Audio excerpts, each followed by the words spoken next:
Hola María José Platero Díaz, ¿qué tal? Muy bien, muy contenta de estar aquí contigo. Conmigo. Y con todos, y la con gente. el público de los centros sociales de Oviedo. ¿Cuántos hay en el público que sean socios de UNICEF? ¿Ves? Tenemos que trabajar. Hay que seguir trabajando. Bueno, María José Platero Díaz, presidenta del Comité de Asturias de UNICEF. Mucho trabajo. La verdad es que sí. Llevamos muchas cosas intentando trabajar por el bien de los niños, que cada vez cuidándolos más, y entonces la verdad es que hay mucho trabajo. Además, tú eres pedagoga y especialista en educación y derechos de la infancia. Pues sí,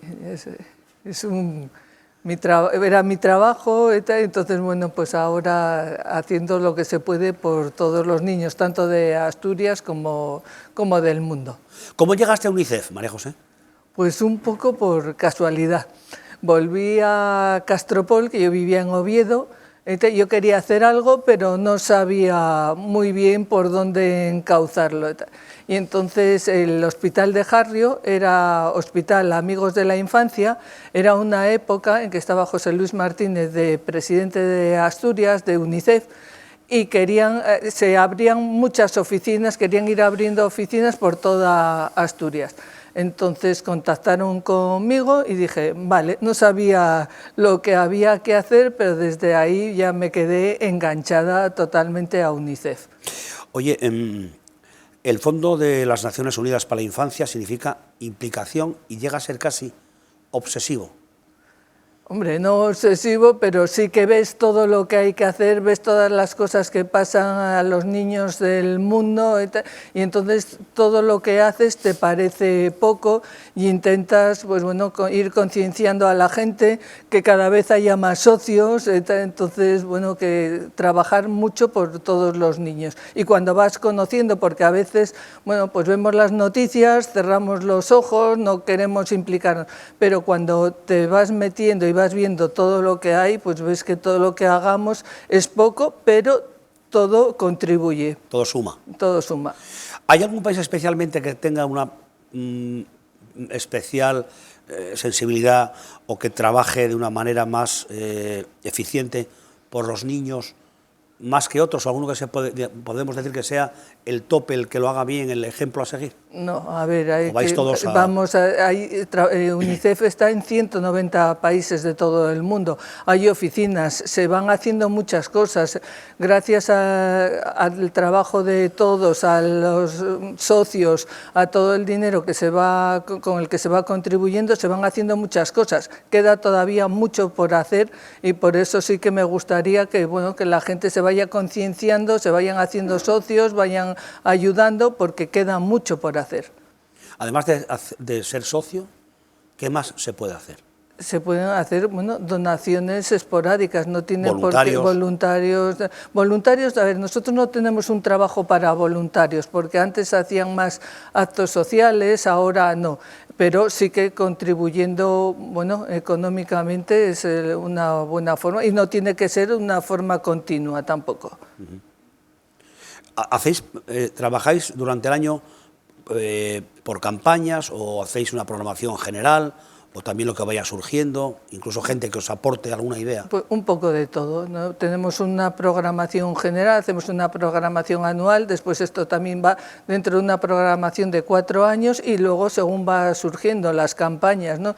Como ahora los terremotos de Siria, de Turquía, la guerra de Ucrania. En la guerra de Ucrania la gente se volcó, ahora a la gente le está costando un poquito más, entonces bueno, pero es que cuando ves en la tele las desgracias que hay, todos los niños cómo están, es que te rompen el corazón y quieres ayudar como puedas. Pero sí parece, no sé, parece que luego tenemos un poco de impulsos rápidos, esa intensidad que dices tú cuando sucede algo, que nos vamos volcando, pero después vamos enfriando, como ya parece que se da por hecho, o como surge otra cosa, parece que aquello ya se olvidó. Siempre decimos, vale, tenemos que ayudar a muchos niños, pero a lo mejor también hay colectivos de niños o de familias más cercanos que en otros países que también se necesita ayuda, y a lo mejor habría que empezar por ahí también. Hombre, también lo que pasa que, bueno, a ver, UNICEF, nosotros aquí lo que hacemos es mucha incidencia política, ¿no? En Asturias, en España y en otros países del mundo hay lo que se llama el programa Ciudades Amigas de la Infancia, que trabajas a favor de los derechos de los niños. En Asturias, que tenemos 78 municipios, 44 ya son ciudades amigas de la infancia. Para ser ciudad amiga de la infancia tienen que ir cumpliendo unos requisitos, trabajar a favor de la infancia y una cosa que es importantísima es los grupos de participación, donde los niños tienen voz, se les escucha y se trabaja con ellos. ¿Qué fue lo que más te conmovió, si viste algo trabajando en UNICEF que te haya conmovido especialmente, María José? A ver, yo en el terreno estuve en Ecuador y allí ves pues las necesidades, las carencias de los que tienen los niños, entonces eso te rompe. Y después también en Egipto, ver que en Egipto, por ejemplo, la educación no es obligatoria, entonces los niños los utilizan su familia, entonces hay muchos niños en la calle para trabajar, que no tienen de qué comer, entonces todas esas cosas cuando lo ves en directo, o sea, te llega muy adentro. ¿Y duermes? Cuesta. Y el proyecto Enrédate, hablamos de ciudades amigas de la infancia y luego está otra expresión que me gusta, que nos gusta mucho, y es Enrédate con UNICEF. Sí, pero ese programa ahora ya no es, ahora tenemos otros programas que son de los colegios amigos de los niños también. Entonces en Asturias ya tenemos 15 colegios que son amigos de los niños, donde se trabaja en la programación, tienen que llevar incluidos los derechos de los niños, lo trabajan con ellos, se lo van inculcando, porque esto es algo que hay que enseñarles desde pequeños, no vale de mayores ya empezar, ¿no? Desde pequeños, y los niños son de lo más solidarios que hay. Y ahí también habrá un quid pro quo, es decir, lo que vosotros ayudáis, según lo estáis viendo, y luego lo que aprendéis también de los... Hombre, claro, yo siempre digo que nosotros podemos dar mucho, pero que recibimos mucho más. O sea, la experiencia es gratificante, es duro, porque es duro. Cuando tú ves que niños que no tienen para comer, ves esos bracitos, es que esa fragilidad. Te puede, pero bueno, hay que, si no hacemos nada, escondemos la cabeza debajo del ala y no hacemos nada, pues tampoco... Por poco que sea, todo va sumando. Oye, la magia de los jóvenes, ¿no? Que te dan esa... Toda. O ese sonrises, cuando, ¿no? Sí, sí, sí. Bueno, y en Asturias tenemos unos jóvenes increíbles. Cuando cumplen 18 años ya tienen que dejar los grupos de participación y son niños que llevan 8 o 10 años, por lo menos. Y los oyes hablar y además es que como no se cortan, hay gente que dice que están manipulados ni de casualidad. Los mayores muchas veces no se nos ocurren las cosas que se les ocurren a ellos. Y entonces querían seguir. Y entonces ahora hay un grupo que se llama Foro Joven, que tenemos ya 10 jóvenes que siguen trabajando y colaborando con nosotros. Ahora que se me ocurre con los centros sociales, sí, igual también se podría llevar una vinculación, aunque el objetivo de UNICEF sean los niños y los jóvenes, también una vinculación con el resto de la sociedad, ya no solo con los mayores, sino con el resto de la sociedad, eso también se engancha. Hombre, claro que sí, y además es muy bueno tanto para los niños como para los mayores que haya relación entre ellos, ¿no? Ya se van haciendo cosas donde los niños colaboran con la gente mayor, les van haciendo cosas, y es muy bueno, es la convivencia que teníamos antes con los abuelos, no convivir con ellos, estar en las casas todos juntos, o sea, aprender, porque tienen mucho que enseñarnos las personas mayores. El cariño de los abuelos. Exacto. Eso es, como el amor incondicional de los abuelos. Y además, como yo digo siempre, los abuelos están para consentir, ya educaron a los hijos y ahora eso le queda a los Edúcalos padres tú, que yo consiento. Quiero regaliz, pues toma regaliz. Es que mi madre no me deja, bueno, cuando tu madre hables con ella. Estás también, vienes de una familia con una actividad empresarial muy potente. Sí. Cuéntanos. Pues esto es una empresa, un astillero que lo fundó mi abuelo y ahora el que lo lleva es mi hermano y te hacemos barcos que hay en un pueblecito pequeño y tal, que bueno, pues para el extranjero ahora uno de nuestros mayores clientes son de armadores noruegos. Donde, hay que hacer los socios, a eso ¿Eh? Colaboran también. Sí. Bueno, y desde los centros sociales, además de hacernos socios, ¿cómo podemos conseguir fusionar la necesidad de ayudar desde UNICEF, desde los centros sociales? A ver, danos alguna idea. A ver, eso yo creo que se puede hacer desde las ciudades amigas que tienen los grupos y bueno, ya se hacen a veces actividades con los centros. Eso ya depende de cada ayuntamiento que puedan ir haciendo acciones, que sería muy bueno de relacionar a los jóvenes, a los niños con las personas mayores. Oye, ¿dónde te refugias cuando...? Una pregunta que solemos hacer siempre. Cada uno hará lo que haga, pero después, ¿dónde tienes tú el refugio, no sé si la lectura, la música, el deporte, el parchís, o para coger esa energía, para mantener esa sonrisa, el aplomo, y que todo lo que ves y por lo que estáis trabajando y todo lo que te implica, te dé energía?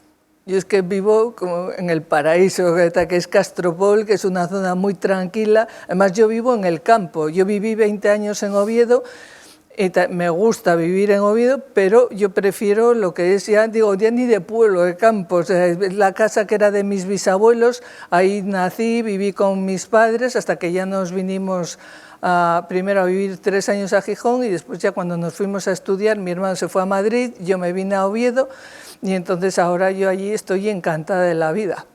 Y ahí es donde tienes la naturaleza, tienes una calidad de vida fantástica, y cuando tienes ganas coges el coche, y que no es como antes, que eran 3 horas y pico de carretera, ahora en 1 hora y cuarto te vienes a Oviedo, y que me encanta venir, pero bueno, sabiendo que vuelves a Castropol. Pero vivir en Castropol. María José, pasamos antes un poco por alto los viajes. Y en los viajes como la vida son una aventura, no sabes nunca lo que puede pasar. Hay gente que hasta se enamora en los viajes. Antes hablaste del viaje a Ecuador. Vamos a profundizar un poquitín más en ese viaje. ¿En qué año fue el viaje? Pues fue, creo que en el 16, fue justo, antes de la pandemia. Fue el año anterior a la pandemia. ¿El 19? El 18. El 18, creo que fue ahí que tal. Y, bueno, después, sí, porque después en el 19, justo antes de la pandemia, es verdad, luego, bueno, empiezo por Ecuador. En Ecuador fue impactante. Cuando vas al terreno te llevan para que conozcas, porque no es lo mismo hablar de ver unas fotografías, a estar en el terreno y ver cómo es la vida de los niños. Entonces, en Ecuador los niños no pasaban hambre, pero sí tenían mala calidad de la alimentación, porque allí, pues cuando los cultivos se especializaban en una cosa porque era lo que daba dinero y era con lo que comía. Entonces, los indígenas, había un señor que era impresionante, que siempre me arrepentí de no haberlo grabado, porque pensé que iba a ser una cosa rápida. Iba a escribir un libro, estoy intentando a ver si lo consigo, y les explicaba a los niños cómo eran los cultivos, en qué época había que cultivar cada cosa y para qué era buena, para que tuvieran una alimentación equilibrada. Fue, precioso. Y luego otra experiencia que fue muy dura, nos llevaron al puente de Rumichaca, que fue cuando justo los venezolanos estaban entrando aquel verano en agosto a tope. Entonces, ver las experiencias allí, o sea, te ponía los pelos de punta. ¿Llegaste a tener miedo? No, miedo ninguno, no. Además cuando vamos con toda la seguridad, nos cuidan mucho, y aparte no había problemas tampoco allí de inseguridad de ningún tipo, pero sí veías a la gente. Entonces, en el puente de Rumichaca, en la frontera y en el territorio de Ecuador, había carpas para las familias, para los niños, donde se les vacunaban, alimentación, se podían duchar. Entonces te iban contando experiencias. Tuvimos una reunión con 10 venezolanos y bueno, acabamos todos llorando. O sea, ellos decían, no queremos que lloréis, pero te decía un niño que le pidió perdón a su madre por devolver, porque les daban una especie de arepas que les metían ladrillos, o sea, hay sinvergüenzas en todos lados. Entonces, ¿Ladrillos? Ladrillo machacado y tal, y les daban para comer una especie de guisantes que no eran guisantes, que era... Entonces, claro, los estómagos de esas criaturas no... ¿Pero por qué hacían eso? Porque no tienen para comer. Y entonces les daban lo que podía. Había gente que vendía y entonces para sacarse más dinero, eso en Venezuela, no en Ecuador. Y después en la frontera, pues bueno, les intentaban ayudar. Había gente que les habían robado la documentación. Entonces, bueno, aquello fue una experiencia muy fuerte, porque no era verlo en la tele, el puente de Rumichaca, sino ver allí in situ las familias con todos los problemas que eso implicaba. ¿En algún momento tuviste sensación de desasosiego o de, no sé, estar aturdida de todo lo que se puede hacer y todo lo que queda por hacer? No, hombre, desasosiego no, pero sí yo intento ser optimista en esta vida y decir, bueno, pues no vale de nada decir, ay, es que cuánta desgracia, y que no, pues hay que todos intentar poner el granito de arena, todo lo que se pueda, ir, bueno, intentando que la gente también se lo vaya conociendo, vaya sabiendo, y ir trabajando para que entre todos vayamos ayudándoles un poco. Y en esos viajes también tendréis algún momento de sosiego o de esparcer. Sí, hombre, también nos lo pasamos muy bien. Fue un viaje, además, íbamos,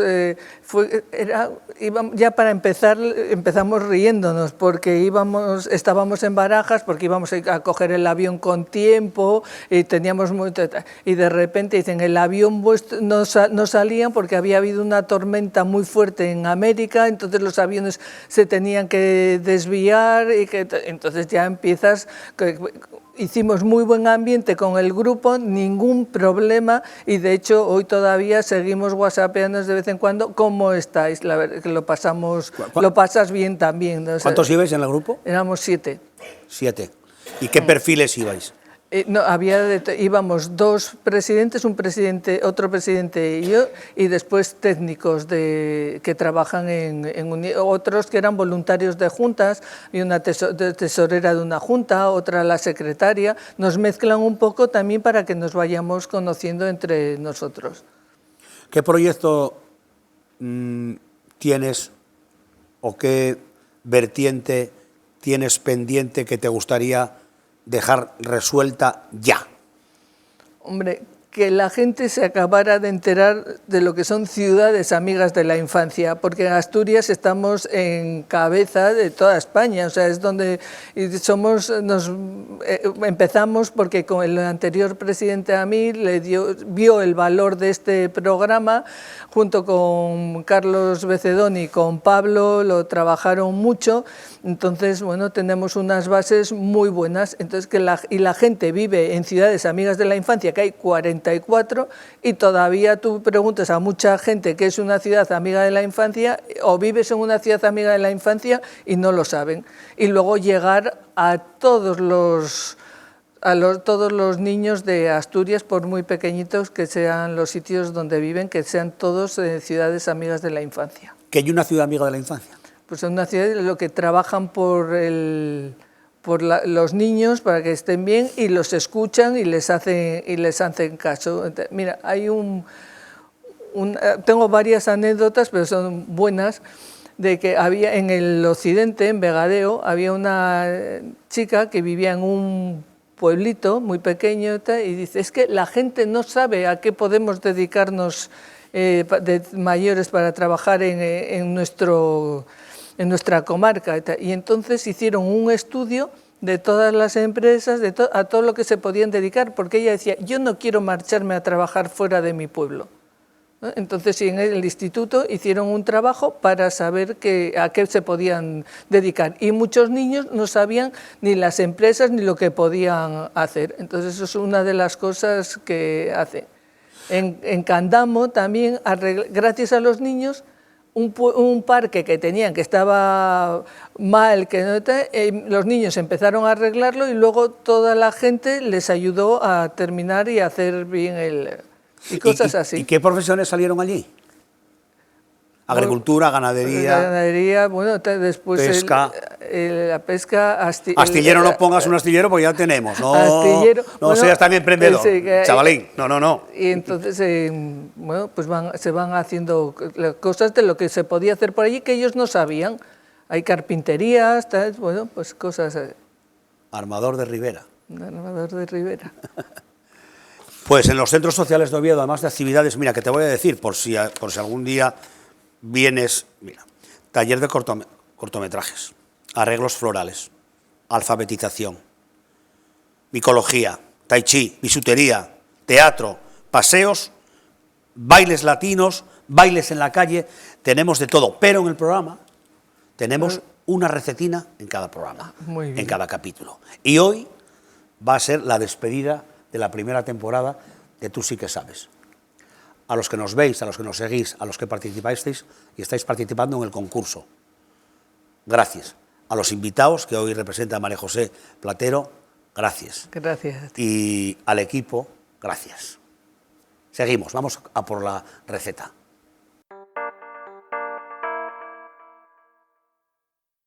Hola, bienvenidos a todos. Hoy vamos a preparar una receta, creo que muy sencilla, pero a la vez muy rica y como muy resultona. Vamos a elaborar una mousse de chocolate con una base de leche y de nata. Vamos a hacer una gelatina blanca de café, un poco en contra de lo que habitualmente solemos hacer en pastelería, y vamos a hacer una mousse chantilly de praliné, con lo cual conjugamos 3 sabores como muy habituales dentro de la pastelería: el chocolate, el café y el praliné. Empezamos la receta de la mousse de chocolate. Lo primero que vamos a hacer va a ser fundir el chocolate que tenemos en el microondas. Tenemos que llegar a una temperatura aproximadamente de unos 40 grados. Luego calentaremos la leche, fundiremos la gelatina y seguiremos con los pasos. Ahora, de momento, calentamos el chocolate. Es muy importante que el chocolate llegue a una temperatura de 40 grados. El único inconveniente que podemos tener en la elaboración de la mousse es no llegar a las temperaturas correctas.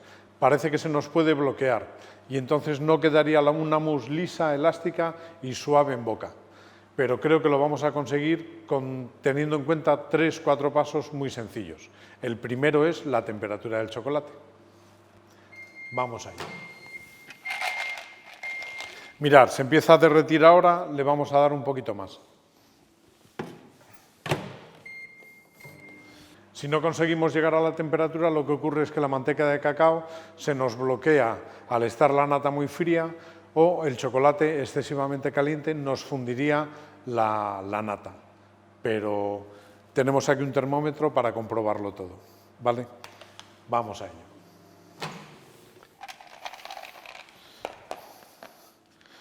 Vamos a ir fundiendo el chocolate, que ya veis que prácticamente está.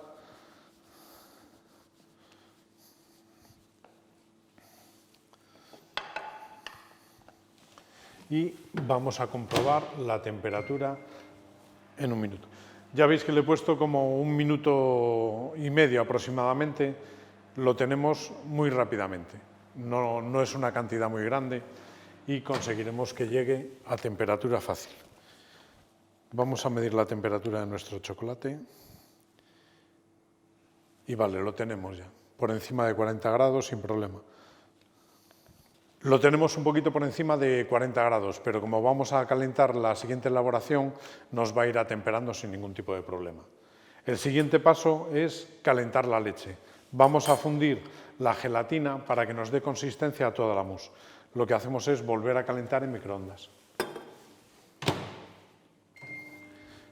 Lo único que pretendemos con calentando la gelatina es calentando la leche es que nos funda la gelatina, que sería, digamos, el aglutinante de toda la mousse. A ver si lo tenemos enseguida. Si vemos que no está lo suficientemente caliente, lo que haríamos sería volver a darle un golpe de calor.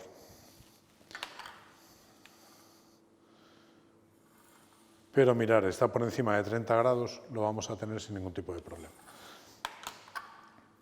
Ponemos la gelatina en la leche.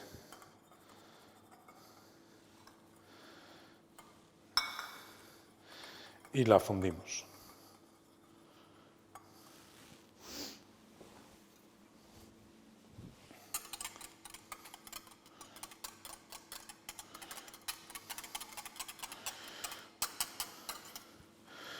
Voy a darle un poquito más de calor.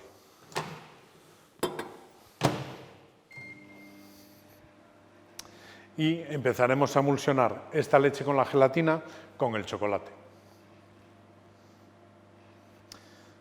A ver si lo tenemos.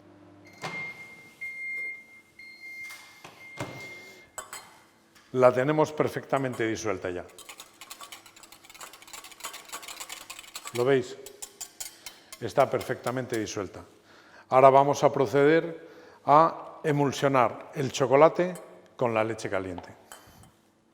Lo tenemos que hacer como en 3 pasos. Vamos a verter esta cantidad de líquido como 3 veces y vamos a emulsionar siempre desde el centro de la fuente. Aquí. Es muy importante empezar desde el centro. Y hay veces, que lo enseñaré ahora a cámara, que parece que queda como cortado. Eso es síntoma de que estamos haciendo una emulsión perfecta. Mirad, si veis, parece que está como un poquitín cortada, que está como un poquitín estriada. Esto es síntoma de que lo estamos haciendo bien, que las temperaturas son las adecuadas y el movimiento es el correcto. Vamos poco a poco agrandando el círculo para mezclar toda la cantidad del chocolate con la primera cantidad de leche. Si os dais cuenta, tiene ya una textura relativamente sólida. Esto es síntoma de que lo estamos haciendo bien y empezaréis a ver que empieza a tomar un brillo muy apetecible. Es el segundo síntoma de que lo estamos haciendo bien. Mirad, ¿veis? Aquí lo hacemos siempre desde el centro y vamos aglutinándolo todo un poco.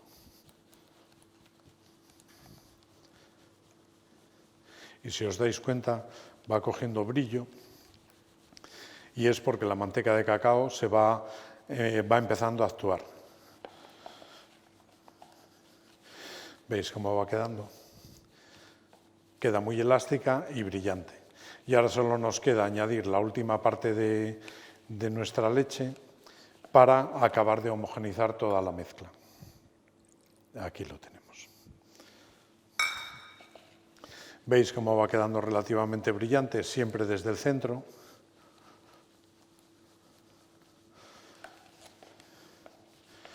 Y ya tenemos una textura lisa, elástica y brillante. Ahora, ¿qué es lo más importante que tenemos que mirar ahora? Nuestra temperatura, la temperatura de la mezcla. Aquí tenemos la nata montada, que la hemos puesto a temperatura ambiente para que no haya una diferencia térmica muy importante. Y entonces, para que no se nos funda, el chocolate no tiene que estar muy caliente. Vamos a medir la temperatura y vemos cómo nos queda.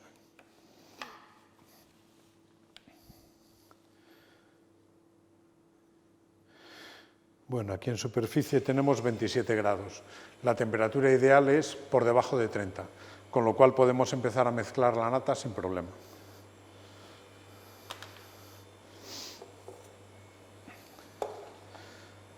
Para mezclar la nata lo vamos a hacer suavemente con movimientos envolventes.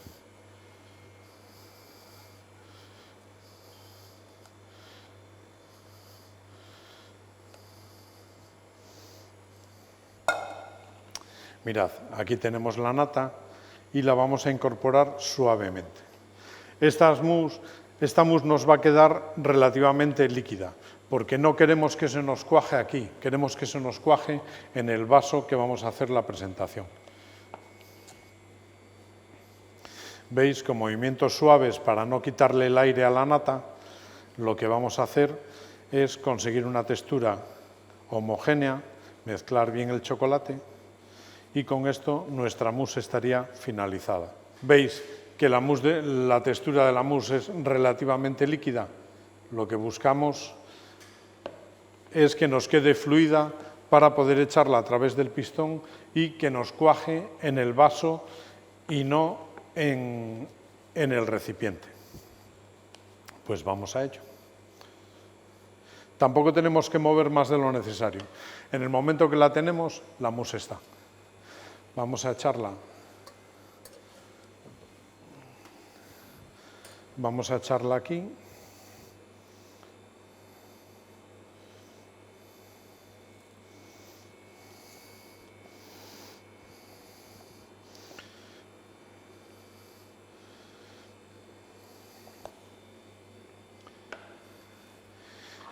Y la vertemos en el vaso.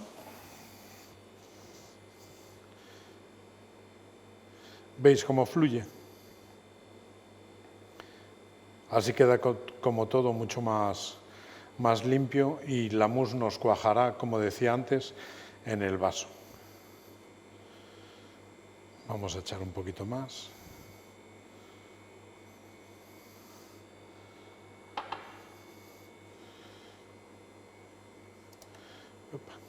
Creo que con esta cantidad nos es suficiente.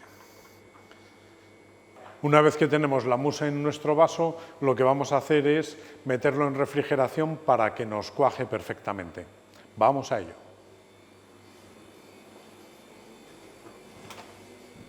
Y listo.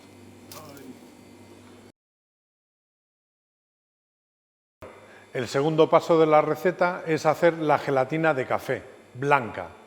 Ya sé que nos puede sonar un poquito extraño, pero creo que es un poco el aliciente de la receta. Vamos a infusionar la leche con unos granos enteros de café y en lugar de buscar ese color café con leche, vamos a buscar una gelatina que tenga el sabor de café, pero que sea blanca dentro del vaso. Eso nos va a contrastar los colores y a la vez nos va a resultar más estético. ¿Qué tenemos que hacer para ello? Pues simplemente lo que vamos a hacer es calentar ligeramente la leche y verterle los granos de café. Nosotros la vamos a hacer en caliente, pero también esta infusión se puede hacer en frío. ¿Cómo podemos hacerla? Simplemente dejando la leche y el café en la nevera 24 horas. Con esto conseguimos que la leche no nos coja color, pero sí sabor de café. Lo que buscamos es infusionar ligeramente. Normalmente los sabores de chocolate, café y avellana en este caso son sabores que ensamblan muy bien dentro de la pastelería. No voy a descuidarme porque simplemente necesitamos que caliente un poquito. Si os dais cuenta ya empieza a humear la leche. En breve echaré el café para que no rompa a hervir y haya mucha evaporación. ¿Lo veis? Dejamos simplemente los granos de café aquí. Lo ideal sería, voy a apagarla, lo ideal sería dejarlos unos minutos, simplemente. Vale, si os dais cuenta ya empieza a coger un ligero color tostado. No queremos que coja mucho más color, pero sí ese sabor de café. Esperaremos unos minutos y lo filtraremos.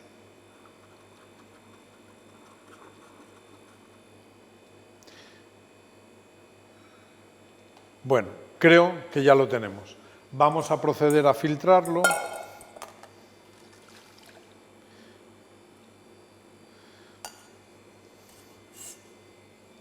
Quitamos nuestros granos de café.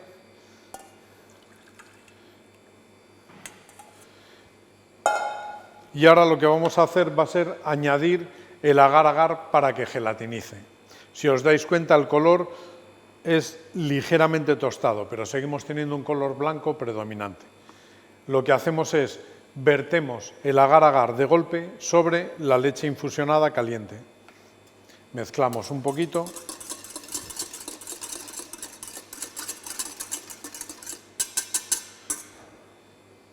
Y aquí sí es importante que nuestro agar-agar hierva con la leche, para lo cual vamos a hacer que nos hierva, que tardará unos segundos, porque la vitrocerámica de inducción es muy rápida. Si os dais cuenta, enseguida va a romper a hervir. Ahí la tenemos hirviendo. Ya tenemos nuestro agar-agar listo para verter en nuestro vaso. Bien, ya tenemos nuestra gelatina de café. La hemos enfriado un poco y lo vertemos sobre nuestra elaboración. Ahí.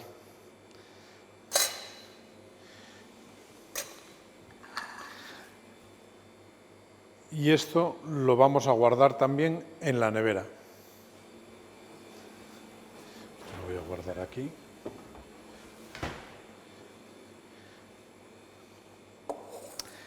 Empezamos con nuestra mousse chantilly. ¿Qué quiere decir una mousse chantilly? Que simplemente mezclamos la nata montada con el elemento que vamos a incorporar. En este caso, el praliné de avellana. La avellana es un fruto seco relativamente muy común aquí en Asturias y que da unas notas de sabor muy interesantes dentro de nuestra elaboración. ¿Qué vamos a hacer primero? Para que no se nos bloquee el praliné, lo vamos a calentar un poquito en el microondas y luego directamente lo echaremos en la nata. Vamos a calentarlo un poquito. Simplemente lo que pretendemos es que esté a una temperatura sobre unos 20 grados, entre 20 y 25 grados, una temperatura ambiente de un hogar un poquito cálido, ¿no? Por decirlo de alguna manera. Y lo mezclaremos directamente con nuestra nata, que en este caso está semimontada. La hacemos semimontada porque, como le vamos a dar unas cuantas vueltas, acabaría de montar. Y si la tenemos excesivamente montada, tendríamos una pérdida de aire. Bien, pues la textura del praliné tiene que quedar fluida, como veis, ¿vale? Y simplemente es mezclarlo con la nata. Hay que tener en cuenta las temperaturas. Si tenemos la nata muy fría, no se nos va a mezclar. Y utilizamos la misma técnica que con el chocolate. Vamos poco a poco mezclándolo suavemente para que la nata no nos pierda aire y tengamos una textura más esponjosa y más suave en la boca. Mirad, ya lo tenemos. ¿Veis qué rápido? Es muy sencillo. Y aquí tenemos nuestra mousse chantilly de avellana, que lo que haremos será echar en una manga y terminar nuestro vaso.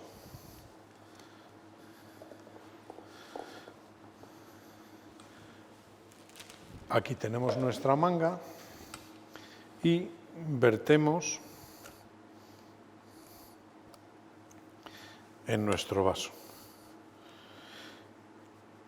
Y ya las temperaturas que trabajamos está prácticamente para usar.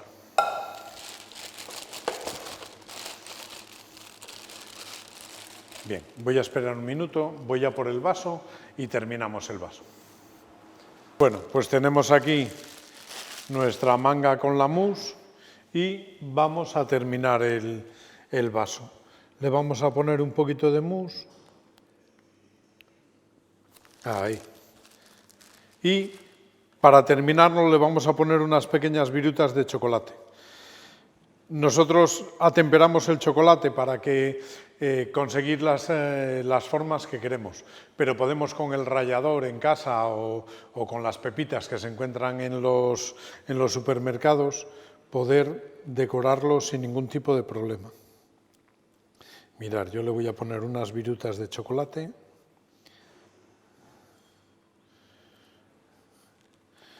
Y hemos hecho un pequeño disco de chocolate blanco con café para terminarlo. Y así estaría nuestro vaso terminado. Pues aquí tenéis un vaso de mousse de chocolate con una gelatina blanca con sabor a café y una mousse de avellana con una pequeña decoración de chocolate. Espero que podáis disfrutar de ello.